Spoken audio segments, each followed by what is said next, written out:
and welcome. You're listening to the X22 Report. My name is Dave, and this is episode 1890B, and today's date is June 11th, 2019, and the title of the episode is Scope of Durham's Investigation Broad, Trump 24/7 365, Message Received.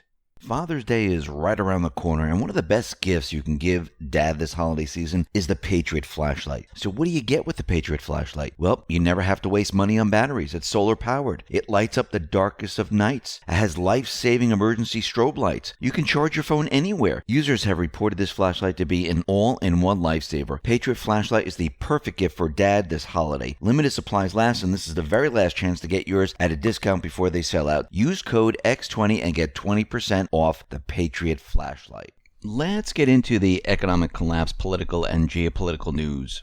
Now, the deep state, they are putting on their shows, using the propaganda to make people think that they're really doing some type of an investigation, trying to impeach Trump. You know, they're having these mock impeachment trials and trying to show America that they're really on the ball and they're going after him. But we know that this is going to go nowhere. Remember, the Senate was the key.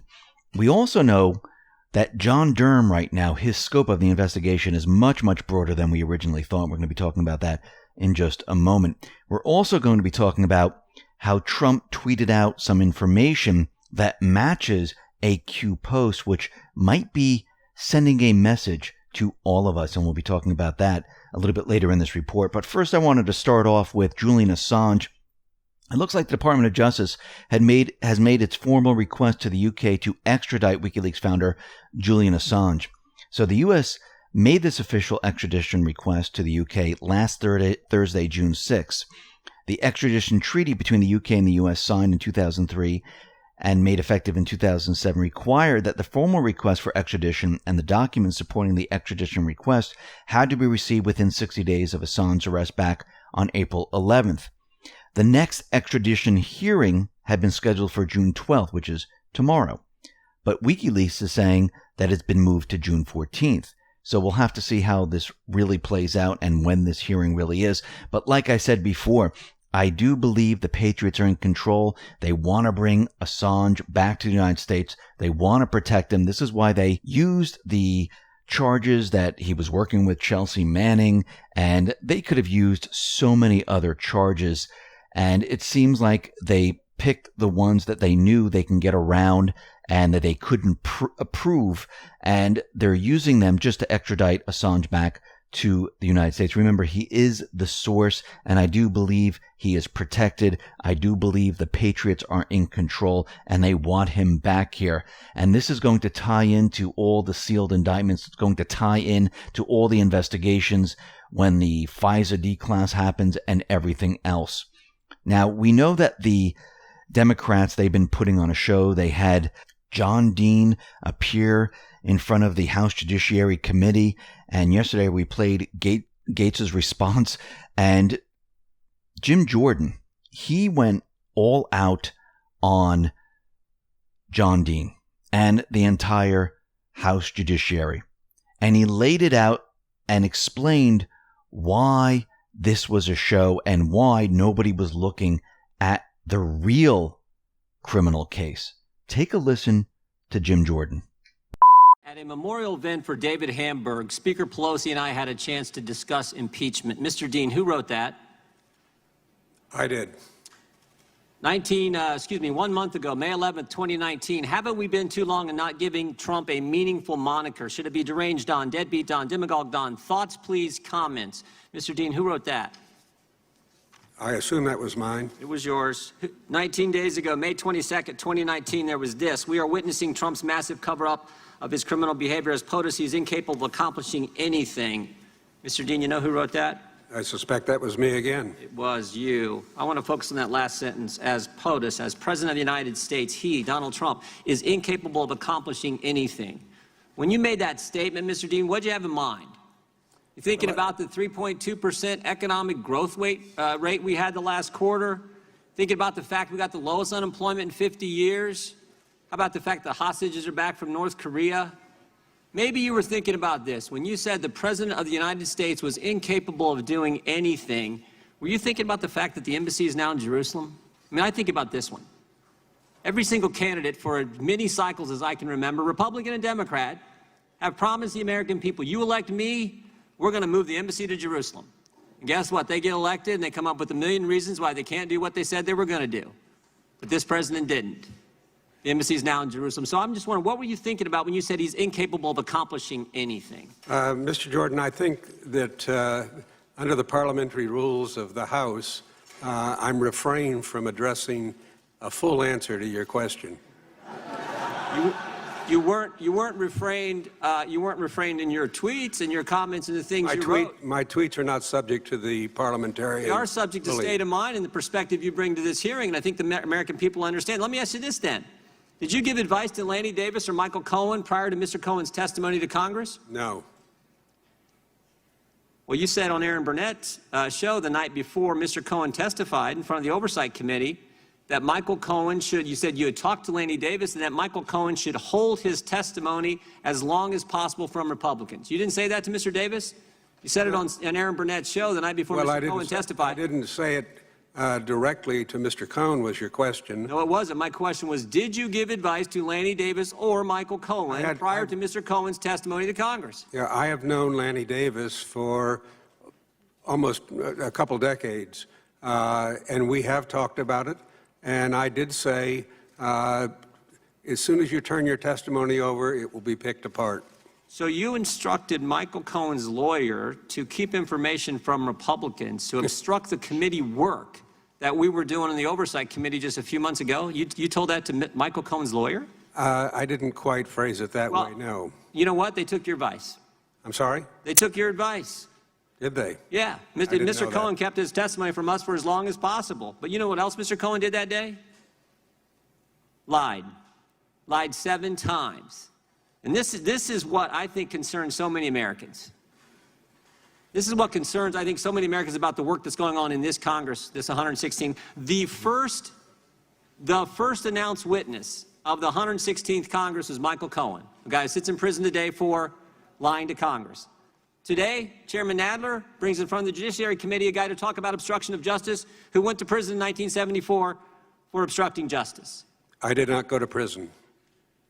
Okay. You pled guilty to obstruction of justice. I'm glad you got to stay out of prison then, I guess. What bothers me the most, though, is this committee's failure to investigate how the whole Trump-Russia thing started. This is the Judiciary Committee. We're supposed to, how this whole thing began. And I said this a few weeks ago, but I want to remind this committee what the Attorney General of the United States said 8 weeks ago when he testified in front of the Senate. Said 4 important things about the beginnings of the Trump-Russia investigation. He said there was a failure of leadership at the upper echelon of the FBI. His words, not mine. Upper echelon. That's certainly true. Comey, McCabe, Baker, Strzok, Page, they've all been fired, demoted, let go, they're gone. Some of them are under investigation by the Justice Department. He said spying did occur. He said it twice. He said there's a basis for his concern about the spying that took place. And he used 2 terms that, again, I think this committee should find frightening and should be looking into. Unauthorized surveillance and political surveillance. Scary terms. So the good news is, even though this Congress has memorandums of understanding between the key committee chairmen on how they're going to coordinate their attack on the president, even though this Congress' first big witness, first big hearing, Michael Cohen, a guy who sits in prison for lying to Congress, and even though we now have a guy testifying about obstruction of justice who pled guilty to obstruction of justice, we should be looking into the things Bill Barr's looking at. Now, the good news is Mr. Durham's doing that. But this is the part I think that frustrates so many. Mr. Chairman, I would hope the Judiciary Committee and the history this committee has for protecting fundamental liberties would begin to look into those key issues, the whole premise for how this Trump-Russia investigation started in the first place. And I'll finish again with this. Emmett Flood wrote a letter to the Attorney General a few weeks back, made an important point. He said we would all do well to remember, if they can do it to a president, imagine what they can do to you and me. Imagine what they can do to regular citizens across this great country. That should be what this committee most safeguards and most protects. And instead, we got memorandums of understanding between the chairmen. We got Michael Cohen testifying for 7 hours, getting advice from the witness here on obstructing the committee work and not sharing the information with us in a timely fashion. And now we got John Dean, 45 years ago, pled guilty to obstruction of justice, and now coming in to enlighten the Judiciary Committee on Obstruction of Justice when we could be going right to the start of how this whole thing started. I yield back. And as you can see, the message is very clear with the Patriots. Why aren't we going back to the beginning? How did this all start? They were spying on a president illegally. How did this happen? And if you notice, all these individuals in there, nobody cared. Nadler, who cares about that? I mean, the Attorney General said the president was being spied on. Nobody's interested? Very interesting. Paul Sperry tweeted out the following. So Dems think John Dean's an expert witness. This is the same head case who falsely told CNN viewers on November 7th, 2018 that Mueller had sealed indictments and speculated that they would name Don, Eric, and Ivanka Trump. It could be one of the president's children, he asserted. Completely wrong. And we know this from Q. We know that they were trying to go after him, but guess what? Those completely disappeared because it was fake, phony, and false, and they were trying to get at Trump. And remember, Mueller, he's trying to save himself. Trump tweeted out the following. Jerry Nadler's Trump-bashing show is a bust. Headline, New York Post, the greatest witch hunt of all time continues. All crimes were by the other side, but the committee refuses to even take a look. Deleting 33 emails is the real obstruction, and much more. Now, we know from Tom Fitton, he's been looking into this, gathering the information. We know from Durham, we know from Huber, we know from Barr, that there are investigations going on with Uranium One, the Clinton email scandal, and the rest. Now, responding to a request from Chairman Jerry Nadler, Attorney General William Barr sent a letter explaining the scope of the Department of Justice review of intelligence activities in the 2016 presidential election. According to the letter, AG Barr says the review is broad in scope and multifaceted, and includes examining actions by the U.S. and foreign intelligence agencies, as well as non-governmental organizations and individuals. Now, when you go through this letter, you can see that the scope is much, much broader than we originally thought. The review is a broad in scope and multifaceted, and is intended to illuminate open questions regarding the activities of U.S. and foreign intelligence services, as well as non-governmental organizations and individuals. Paul Sperry tweeted out the following. Breaking.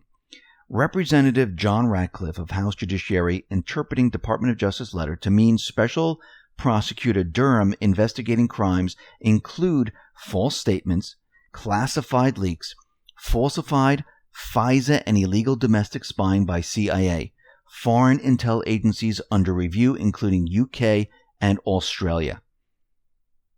And as you can see, Durham is going after all of this. He's investigating all of this. Actually, if we go back to Jim Jordan, he's out there saying, thank God we have Durham investigating all this, letting everyone know that, yes, there is an investigation going on. Now, why do you think the deep state, they're working so hard to try to build this impeachment case against Trump? Because they know what's coming. They know what's headed their way. And they are in a deep panic. Remember, the entire goal of all of this was to try to connect Trump and his team to Russia. Let's go back a little bit and talk about these Russian agents. The mainstream media and the FBI, Department of Justice, and Mueller team all wanted to connect Trump to Russia, so they set up Papadopoulos, and they claim that he met with Russians. The only problem is that the Russian was not a Russian. He's a Maltese professor, Joseph Mifsud. The entire connections in London were a setup. The FBI set up Papadopoulos with Mifsud, who went missing after being interviewed by the Mueller team. Where did he go? Well, he was located in Rome next to the U.S. Embassy.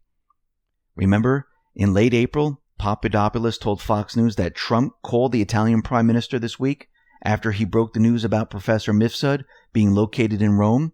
What happened then? Well, they got rid of certain intelligence individuals. George Papadopoulos back then tweeted out the following.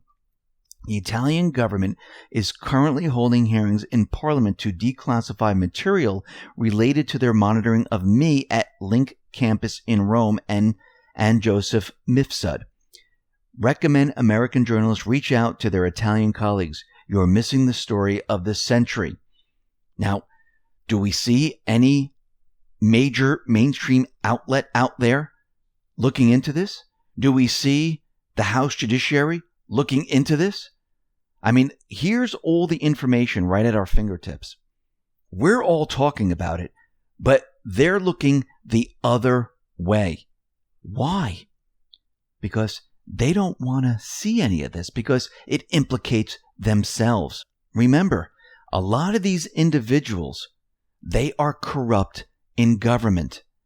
And once this breaks, this is going to lead into many different avenues.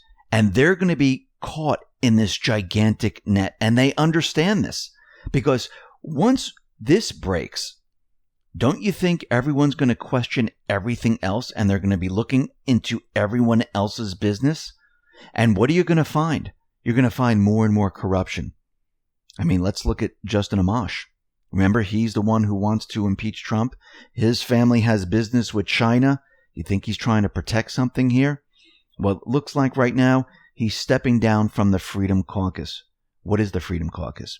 The Freedom Caucus, also known as the House Freedom Caucus, is a congressional caucus consisting of conservative and libertarian Republican members of the United States House of Representatives. It was formed in 2015 by what member Jim Jordan called a smaller, more cohesive, more agile, and more active group of conservative congressmen, and is currently chaired by Representative Mark Meadows. Now, this whole thing comes weeks after Amash was pushing for impeachment. And he was like the lone Republican that was out there saying, yeah, we should impeach. Remember, Democrats, Republican, many of them are corrupt. Trump is really on his own. Yes, we have small pockets of individuals that support him, but the majority, they do not. Most of them are corrupt, and most of them, they will no longer be in government when all of this is said and done. And many of these people, they depend on the inadmissible migrant coming into this country. And we know that Trump made a deal with Mexico, and they are stopping these individuals at the border. Trump is building the wall, cutting all these people out, making sure that they don't enter the U.S. by jumping over the border, that they have to go to the port of entry. Now, this is going to be a problem for many. And very interestingly, this is coming out of KGW8 local news. Located in an apartment in Oregon, a clandestine lab churned out thousands of fake Social Security cards, driver's licenses, and immigration documents that were sold around the United States for years. Federal court documents showed that a syndicate based in Mexico operated the forged document factory in Woodburn, a town of 24,000 in an agricultural region a half-hour's drive from Portland. Employers, including farms, nurseries, and wineries, routinely employed people who are in the United States illegally, but who can produce a Social Security card or a work visa. And they just got these documents and they said, okay, you are legal. You have all the right documentation. Homeland Security investigations had already been looking at the syndicate they called the Fraud Doc Ring before the arrest. The Fraud Doc Ring operated in Woodburn for more than a decade and produced over 10,000 fraudulent documents that they distributed in Woodburn or mailed to customers around the United States. Now, if it's based out of Mexico, do you think this is the only Fraud Doc Ring? Or do you think there's many around the country that were helping these individuals get fake ID so they can vote, so they can get a job? It seems like this is a very well planned out operation. And it's very interesting that they were busted. And we're going to see a lot more of this. Remember, they're building the case to show why we need voter ID. That's the end game here. And I believe they've been collecting all this information, compiling it, and they're going to produce it to show how much fraud there is in the system. And remember, Q has been warning us about this for quite a while. Now, very interestingly, there's a new report out there, and we need to go back a little bit in time. Remember the half-brother of North Korea's Kim Jong Un? He was assassinated in Kuala Lumpur International Airport in Malaysia in February of 2017 when two women smeared his face with nerve agent VX. Well, it turns out that he was an informant for the Central Intelligence Agency and met with agency operatives on several occasions.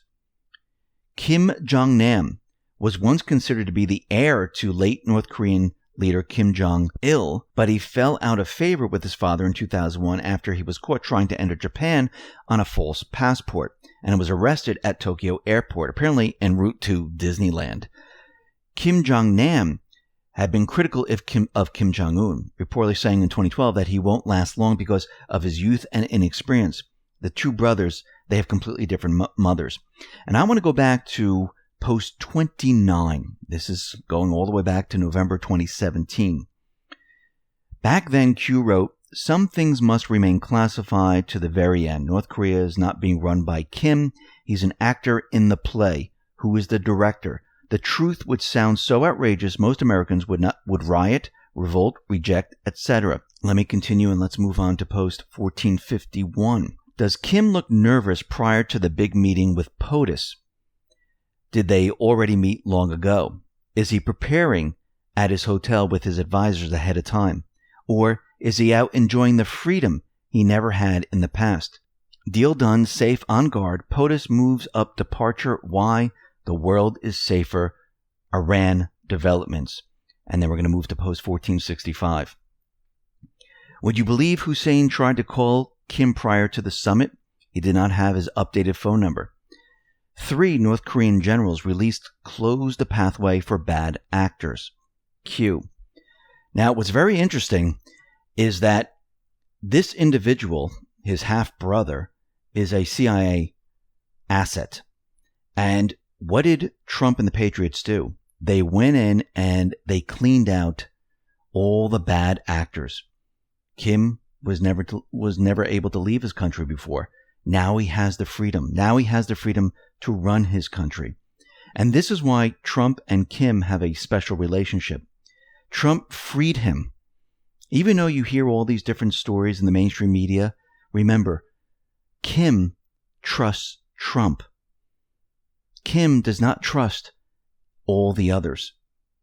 And you can see this by what Kim does. Yes, the mainstream media is out there and they're trying to show that, the deal is not working and things aren't working in the right way. And we can see this. Think about it. The mainstream media, they're desperately trying to vilify North Korean leader Kim Jong Un to keep the man as an enemy to the United States, spreading falsehoods that Chairman Kim is executing top personnel and other close associates. Now, Hyun Sung-wol was a popular North Korean pop star and was reported by the Western corporate media as being executed in 2013. But she has since reemerged publicly. She's the lead singer of the Moranbong band and was touring factories in her native country alongside Chairman Kim last week. Now, this is very odd. They said that she was executed. They also told us another individual, Kim Young-chol, was also sent to hard labor camps or was executed. And this was coming from the mainstream media. And now it's proven that those stories were completely fake, phony, and false because they're showing up in pictures with Kim. So there you have it. They're the ones who are pushing these fake stories. And these people are popping up, showing everyone that they're completely fake. Remember, Kim trusts Trump. He freed him. Now, yesterday we talked about how representatives from Germany, Europe, and Japan were heading to Iran to have discussions regarding the nuclear deal. Now, remember, Trump was with Shinzo Abe prior to this meeting coming up. And I do believe that there's already a deal made with Iran in the background. And I do believe Abe is going in there to iron out some specifics. And it seems that Abe and Trump, they held a phone conversation before Abe left to Iran. And this is very interesting. We're going to have to see how this all plays out. But it seems like we're following in the footsteps of what happened in North Korea. Now, Iran has agreed to hand over a permanent U.S. resident in prison for years in Tehran to Lebanese officials. An Iranian judiciary official provided the first official confirmation that Nizar Zaka would be sent back to his native Lebanon. So here we have a prisoner who's a U.S. Permanent resident being released back to Lebanon. Didn't we have this with North Korea, where North Korea released different prisoners? It seems like we're following the same exact pattern. And this is why I do believe that there's already a deal made. Trump doesn't say that someone's going to call him unless there has already been a deal made. Now, during this period of time, I do believe Trump and other patriots with him, they've been working with Iran to make this deal. And I do believe there's two factions within inside Iran, and he's working with one faction, and the deep state, they're working with the other. And they're part of the deep state operation, just like North Korea, just like Venezuela, just like many of the other countries, just like here in the United States. I mean, we have different factions here. And I do believe that there's already a deal made, and I do believe that these other countries, they're going to fold. This entire nuclear deal is going to collapse under the weight of everyone not agreeing, and I do believe Trump is going to receive a call. Now, yesterday, very interestingly, there was a helicopter crash in New York. Now, Trump tweeted that he's been briefed, but there was something very interesting about his tweet. And let's just read his tweet first here. I've been briefed on the helicopter crash in New York City. Phenomenal job by our great first responders who are currently on the scene. Thank you for all you do 24/7, 365. The Trump administration stands ready should you need anything at all. Now, when we read this tweet, there's something very interesting about it, the 24/7, 365. So if we go back to post 1046, in this post, Q lists 1045, and it says, we don't inform our enemies of the specifics. We instead still interfere in them to make unplanned and disastrous countermoves. And under this, it says, epicenter, full house, they are all here. 24/7, 365. Enjoy the show. So this is a Q proof, by the way. And what's very interesting about this is where the helicopter crashed. Now, Joe M. tweeted out the following. Things to know about the New York City helicopter crash. It collided with a building occupied by Sidney Austin, Obama's corrupt former Chicago-based law firm, the same firm who had floors 54 through 59 in the World Trade Center North Tower on 9/11, where not one of their 600 lawyers died. So it seems like Trump is sending a message, giving us a Q proof. And when you read this post here, it says, full house, they are all here, I guess pointing to the building, 24/7, 365. Enjoy the show. And I do believe this was a message to all Q followers, to all the patriots, letting us know that they know exactly where all these deep state players are. And once again, I'm sure there's going to be a lot more information coming out on this, but we can see the patriots are completely in control of what is going on. And the deep state, they are in a deep panic because they have no ammunition. They have nothing to block what is coming. And it seems like the patriots, they're continually putting pressure on these individuals. Now, some of these individuals are going to turn. I believe some of these individuals are going to run. But once the information starts to drip out, I'm talking about parts of the sealed indictments becoming unsealed, talking about the D-class, and they drip out some more of this information, the panic is going to get deeper and deeper with a lot of these individuals. And we're going to have to watch how they react to all of this. Now, yesterday we talked about Project Veritas, and we talked about how they were going to blow the tech industry out of the water. And it looks like they put out a report, and this is on Pinterest, where they control what you're going to see, and they block certain things by having a list of sites and words that they use to block certain individuals. And what are they doing? They're shaping the narrative. So if Pinterest is doing this, what do you think Google, what do you think YouTube, what do you think Twitter, what do you think Facebook is doing? Well, we know this. They're trying to shape a certain narrative, but it is failing. What do I mean by it's failing? It's all being exposed. We have the government looking into YouTube, looking into Google, looking into Facebook, looking into antitrust violations. And bringing all this out into the open is showing the American people how a lot of these social media platforms, showing them how they manipulate what you are seeing. And they're being caught and it's being exposed. And this will continue. And by doing this, their efforts will fail. The deep state, the central bank, all these deep state swamp players, they're in trouble. The walls are closing in around them. And they're trying to do whatever they possibly can to control the narrative.